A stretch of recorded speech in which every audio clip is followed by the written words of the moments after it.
El Baúl de Pesqueira. Un espacio que enriquece diversos acontecimientos históricos a través de la sonoridad de la radio. Esta es una producción del Departamento de Historia y Antropología en coordinación con Radio Universidad. El Baúl de Pesqueira. Enriqueciendo la historia sonora.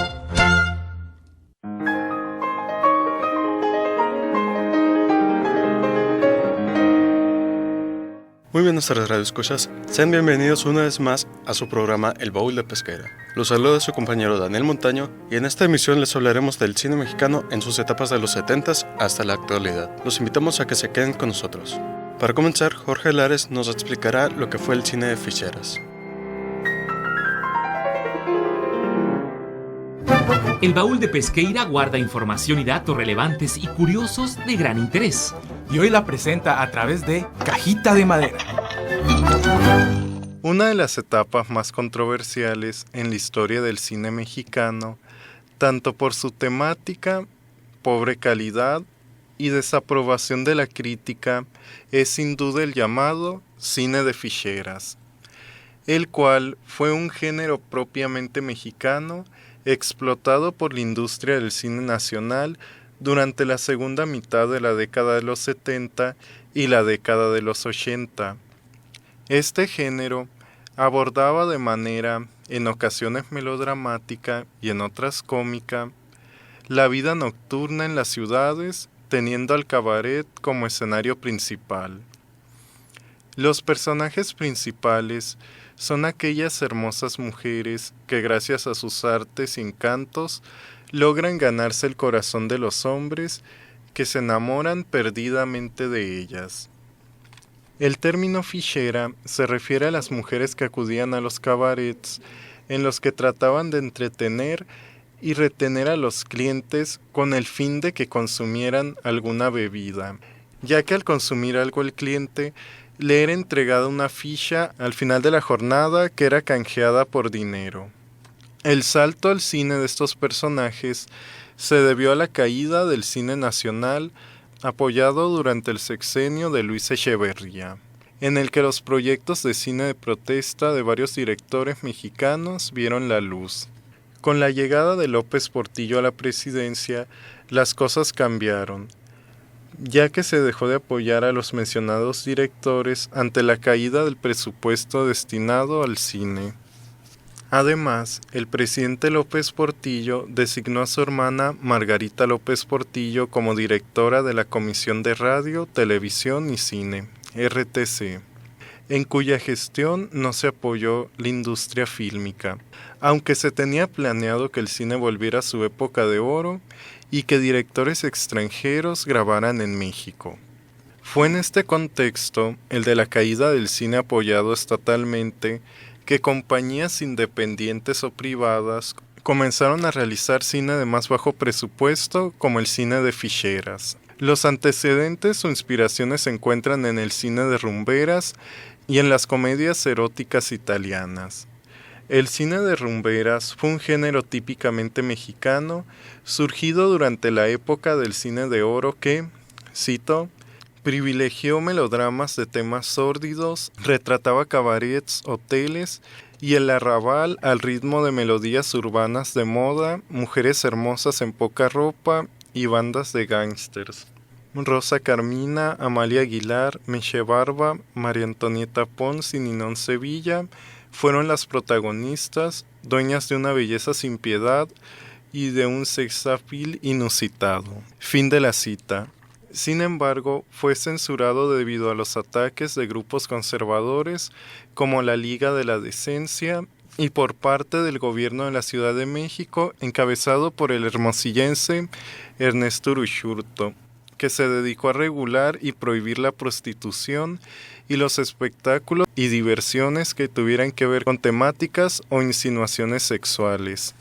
Las comedias eróticas italianas también influyeron en gran medida en el cine de ficheras. Las comedias eróticas italianas eran, cito, un cine juguetón de provocaciones que exponía una sexualidad libre y dispuesta a abrirse paso en los predios de la estricta moral católica. Sus historias son delirantes, bufas, empeñadas en parodiar las asepsias sociales y religiosas. Fin de la cita. Después, a mediados de los 70, cito, las historias se tornan más voyeristas, marcadas por el diálogo picante, las humoradas subidas de tono, las jergas prostibularias y el doble sentido, fin de la cita. En México, las características del cine de ficheras que Cristina Bringas enumera en su escrito Sexicomedias mexicanas, del erotismo a la picardía, encontramos reparto constante y reconocible, actores provenientes del vodevil, comedia y otras fuentes dieron el salto al cine y se hicieron caras reconocibles, mujeres que se volvieron icónicas y que saltaron del cine a otros ámbitos. En cuanto a los personajes, están los pobres diablos, los cuales se encuentran en desgracia y tienen que luchar duramente para salir adelante. Las ficheras, que son el centro de atención de los hombres, pero el nudo de conflicto en la trama. El homosexual que también busca a alguien entre los clientes del local, o el hombre que es el foco de deseo de las ficheras.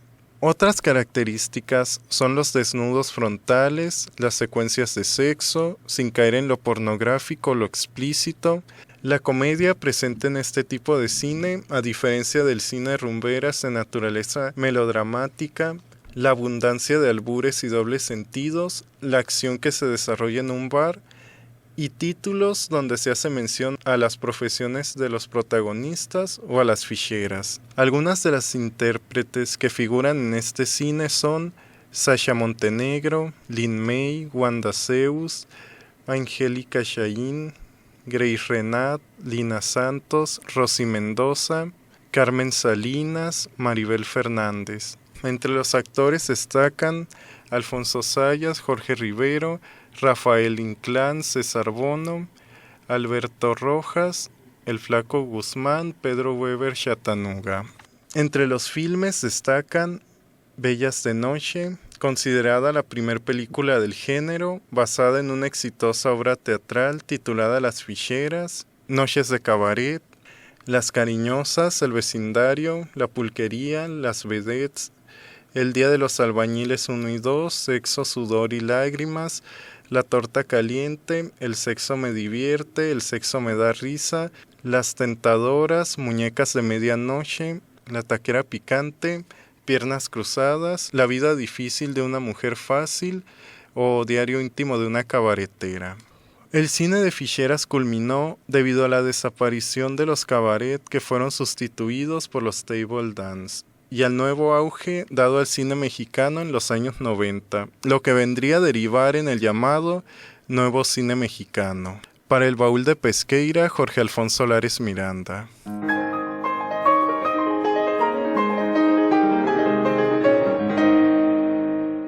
A continuación les hablaré del cine de lucha libre. Cine de lucha libre. Las películas de lucha libre o de luchadores fue un género de películas muy representativo de México. Este deporte de espectáculo llegó a consolidarse en el año de 1933 tras la creación de la empresa mexicana de lucha libre por parte de Salvador Lutero. La reacción ante este deporte fue favorable, desde arenas llenas a tener transmisiones por televisión a partir de la década de los 50, iniciando así la etapa de oro de la lucha libre en México, con leyendas como El Santo, Blue Demon, el Cavernario Galindo y el Huracán Ramírez. La popularidad de la lucha libre fue tan grande al grado que los personajes de los luchadores se convertirían en personajes de cómic y tiempo después serían personajes de películas. La primera película de luchadores vendría de la mano de Chano Urueta, titulada La Bestia Magnífica con Golf Rubinsky. Para esos años llegaría la película El Enmascarado de Plata, pero en esta película no sería el santo el que la protagonizara, sino que fue el luchador El Médico Asesino. También se produjo la película El Luchador Estrella, una comedia sobre lucha libre protagonizada por Adalberto Martínez Resortes y dirigida por Fernando Cortés. También se produjeron cintas como Huracán Ramírez bajo la dirección de Joselito Rodríguez. Como detalle, estas películas no fue el luchador el que las protagonizó. Fue hasta 1958 cuando el Santo realizaría su debut en el área del cine, y siendo en películas como Santo contra el Cerebro del Mal y Santo contra los Hombres Infernales. Pero sería hasta 1961 cuando el Santo sería una sensación por su película Santo contra los Zombies. demostrando que a estos seres se les detiene a puros perrotazos. En 1961 es cuando aparece por primera vez el nombre de Blue Demon en una película. Se trataba de Los Asesinos del Ring, en donde tuvo un papel secundario. Para 1964, con Blue Demon, el demonio azul, el héroe del ring comenzó a protagonizar sus películas y así convirtiéndose también en una leyenda del cine. Blue Demon y el Santo serían los luchadores que más películas filmarían, llegando alrededor de 84 películas entre los dos, contando películas individuales también, en los que se enfrentarían a cualquier tipo de crimen o suceso paranormal. Otros luchadores se sumarían al cine, personajes como El Cavernario Galindo, Tinieblas, Mil Máscaras, Atlantis, Octagón, El Rayo de Jalisco, Dos Caras y Máscara Sagrada. Son algunos que pasaron por el proyector, esto mientras que el Pancracio Nacional estaba en constante cambio con el auge de la popularidad de las luchas del toreo de 4 caminos. Pues fue cuando llegaron luchadores extranjeros como Hulk Hogan o André el Gigante. Comediantes como Capulina, Resortes o Los Polivoces se subieron al tren de la lucha e incluyeron elementos del encordado en sus películas. Inclusive el cine de ficheras trató de hacer lo suyo con muy pobres resultados. La lucha libre pasó de ser solamente un deporte favorito entre los mexicanos a ser lo que produjo los grandes héroes que todo niño quería ver. Como menciona Patricia Ávila en un artículo sobre la lucha libre, fueron superhéroes sin superpoderes que siempre vencían a sus contrincantes solo con su destreza y fuerza física, sin la necesidad de utilizar armas. Siempre preocupados por que prevalecieran la paz y la justicia, se convirtieron en íconos mexicanos que trascendieron fronteras. Para el Baúl de Pesquera, Daniel Montaño.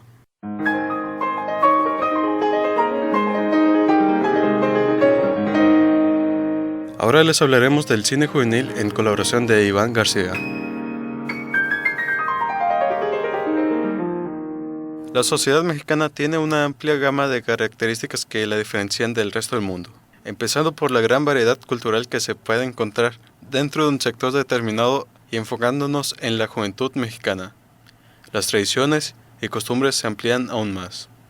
Esto debido a todo lo que representa ser un adolescente en un país como México, ser el futuro del país, el reflejo de los padres, la rebeldía, las nuevas ideas que vienen de afuera, entre otras. Los jóvenes mexicanos viven o sobreviven de la forma en que su contexto lo permite. Es por eso por lo que el cine juvenil mexicano es tan importante. A diferencia de las películas estadounidenses en las que las fiestas, el exceso y el sexo es algo común en los jóvenes, las películas mexicanas saben que eso solamente representa a una pequeña parte de la población. Por su parte, los jóvenes son retratados como las víctimas de un sistema, como personas que no pueden escapar de una realidad que no es la que merecen.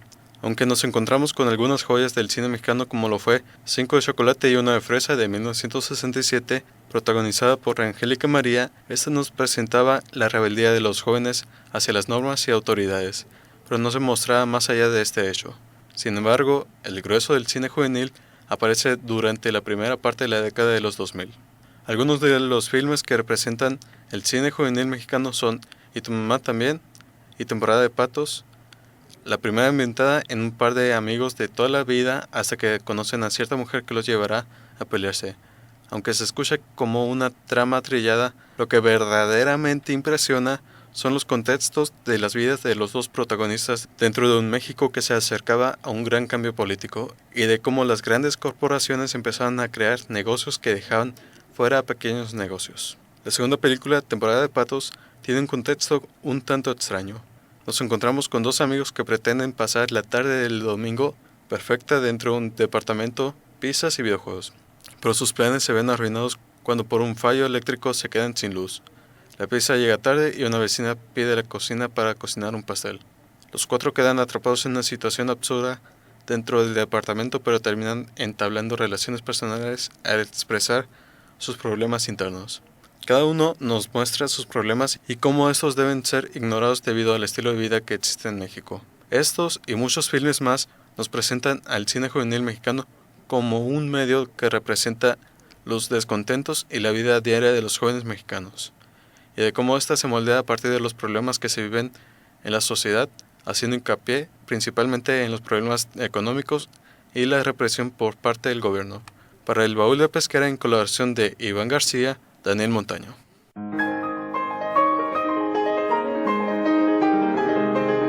señor Víctor Cervantes nos presentará una reseña de las películas El Chanfle.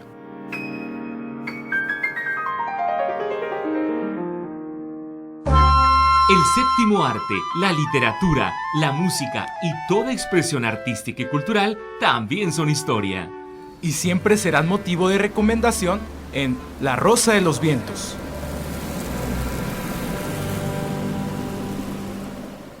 En esta ocasión les vengo a platicar de una comedia mexicana, El Chanfle, estrenada en el año de 1979, con guión de Roberto Gómez Bolaños, Chespirito, quien también fue su protagonista, bajo la dirección de Enrique Segoviano, quien dirigía todos los programas de Chespirito. En esta película actuaron conjuntamente los actores de los programas televisivos El Chavo del Ocho y El Chapulín Colorado. Cuenta la historia del Chanfle II. Nunca se menciona su verdadero nombre. Solo se sabe que le dicen el Chanfle, un utilero del equipo de fútbol de las Águilas del la América, que sueña con ser entrenador y está casado con Tere, personaje de Florinda Mesa, con quien tiene otro sueño, convertirse en padres. Un hombre honrado y honesto, a pesar de su difícil situación económica, todo el tiempo se mete en problemas. Sin importar, estos paga todas sus deudas. Se llega a meter en problemas hasta con Moncho Reyes, personaje de Ramón Valdés, el entrenador del equipo. Un dato curioso del equipo es que todos y cada uno de los jugadores tienen apellidos de los actores de Chespirito. Villagrán, Valdés, Gómez Bolaños y Segoviano son algunos de ellos. En el equipo también tenemos otro personaje peculiar, Valentino, interpretado por Carlos Villagrán, quien es lo contrario al Chanfle, un hombre deshonesto. Entre ambos hay varias fricciones, ya que el uno nunca se encuentra de acuerdo con el otro. Un ejemplo de esto es cuando el Chanfle le pide como favor a Valentino que le dé raite hasta su casa, y Valentino se niega porque lleva una mujer en su coche. En un momento de la película, Chanfle necesita dinero, por lo que opta por vender sus pertenencias vendiendo una pistola que perteneció al papá de Tere. Se la vende a Paco, personaje de Raúl Chato Padilla, un hombre que se la pasa borracho, quien además está casado con una cajera de Viana, a quien en una ocasión Chanfle le destroza su coche. Esta mujer es Angelina Fernández. Tenemos un momento chusco cuando Chanfle le muestra el arma a Paco y este piensa que quiere asaltarlo, por lo cual siempre persigue a Chanfle cada vez que lo ve, con la intención de hacerlo pagar por intentar asaltarlo. En la película tenemos otros personajes, el señor Matute, encarnado por Rubén Aguirre, quien es el presidente del Club América, a quien siempre el Chanfle va a visitar a su oficina, termina rompiendo algo en ella. El doctor Nájera, interpretado por Edgar Vivar, quien es un íntimo amigo del Chanfle. Horacio Gómez Bolaños hace una breve aparición como un policía, y María Antonieta de las Nieves como Diana, la secretaria del señor Matute. Hay una escena en la que el doctor Nájera cae al piso y rompe el suelo, cayendo en la sala de la casa del doctor Chapatín, también interpretado por Gómez Bolaños, y doña Nieves, que es la abuelita de don Ramón y bisabuela de la Chilindrina, interpretada por Antonieta de las Nieves. En un momento, Tere se entera que está embarazada, noticia que llena de alegría a la pareja, pero no se esperaban que la labor de parto comenzaría mientras ambos estaban en el partido de final del torneo de fútbol entre el América contra el Atlético Español. El Chanfle es quien más sufre por esta situación, provocando su expulsión de la cancha para así estar con su esposa, mientras da a luz. Cuando va camino a la enfermería suceden dos cosas. La primera, el América sale campeón, y la segunda, Paco, quien también estaba presente en el Estadio Azteca, comienza a perseguirlo para dispararle, con la misma arma que el Chanfle le había vendido a su esposa. Ambos chocan con Valentino, a quien transportaban a la enfermería. A pesar de todo esto, el Chanfle llega a tiempo para ver a su hija nacer. Valentino está en la enfermería, herido de la pierna, al mismo tiempo que nace la bebé. Cuando Valentino pregunta qué sucede, el doctor le responde que va a tener un bebé refiriéndose a Tere, pero Valentino cree que se refiere a él y se desmaya. En la enfermería también se encontraban Paco y su esposa, quienes siguieron a Chanfle. En este momento, Tere confiesa que esa pistola no sirve. Al enterarse de esto, el Chanfle le pregunta a Paco cuánto le debía por la pistola inservible que le vendió.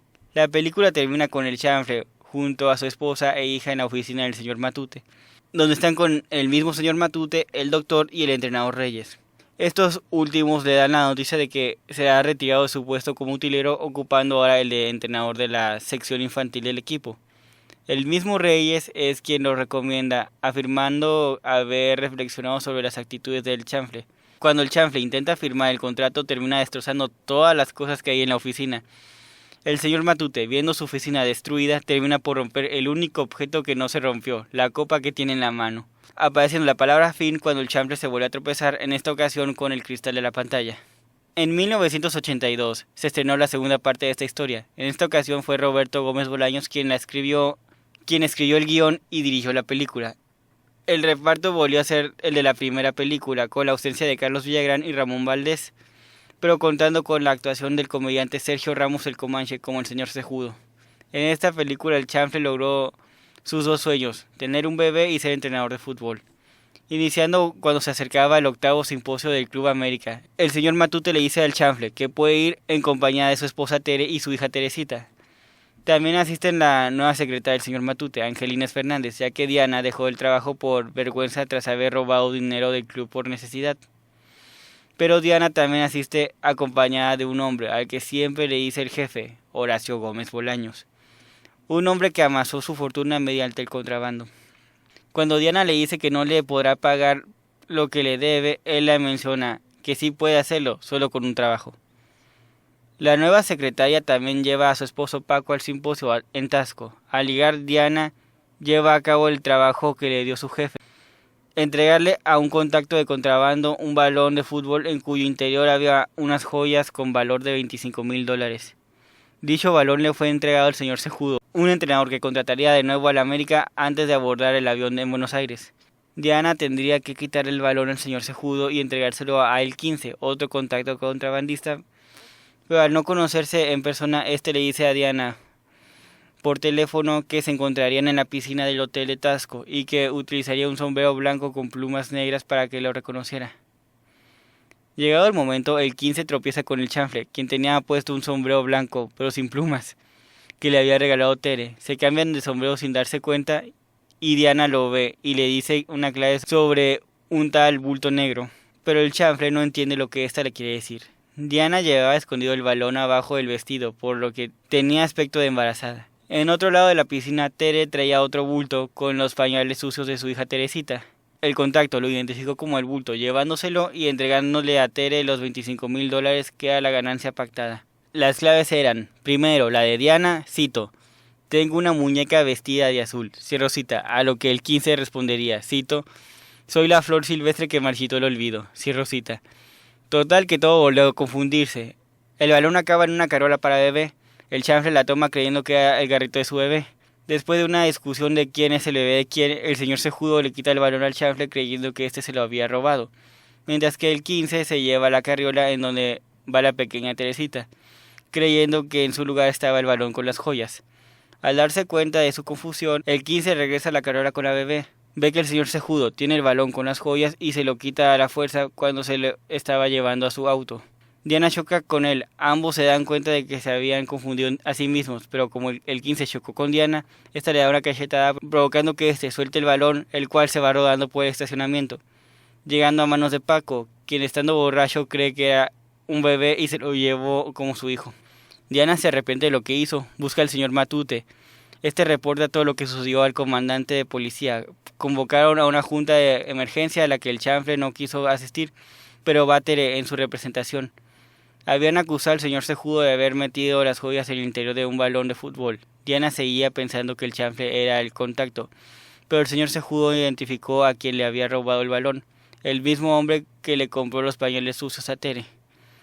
Inmediatamente el señor Cejudo habla con el comandante de policía, quien ofrecía $10,000 de recompensa a quien le devolviera el balón de fútbol. Cuando la esperanza estuvo casi perdida, la secretaria pregunta que si no están hablando de un balón lleno de firmas. Cuando le contestan afirmativamente, ella responde, cito: lo tiene mi marido, cierro cita.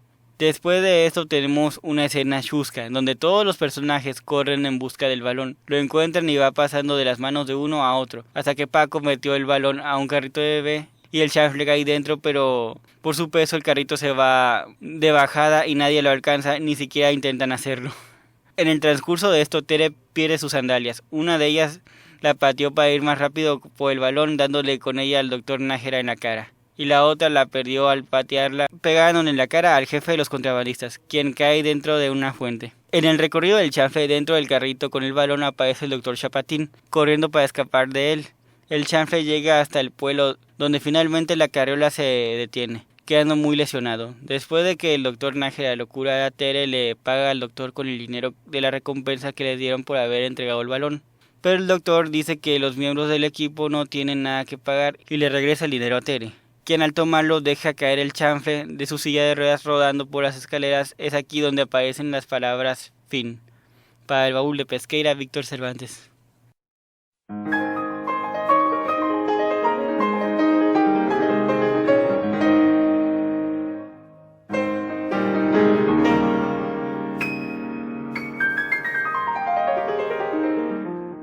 Esto ha sido todo por hoy. Gracias por acompañarnos un martes más en su programa El Baúl de Pesquera, enriqueciendo la historia en Sonora.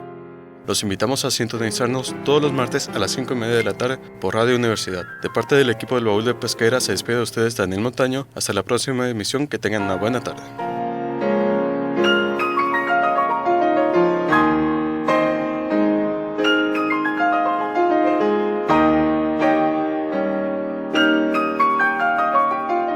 Por hoy, el Baúl de Pesqueira ha cerrado un programa más. Te invitamos a escuchar un encuentro entre el pasado y el presente de Sonora en la próxima emisión. Esta fue una producción del Departamento de Historia y Antropología en coordinación con Radio Universidad. El Baúl de Pesqueira. Enriqueciendo la historia sonora.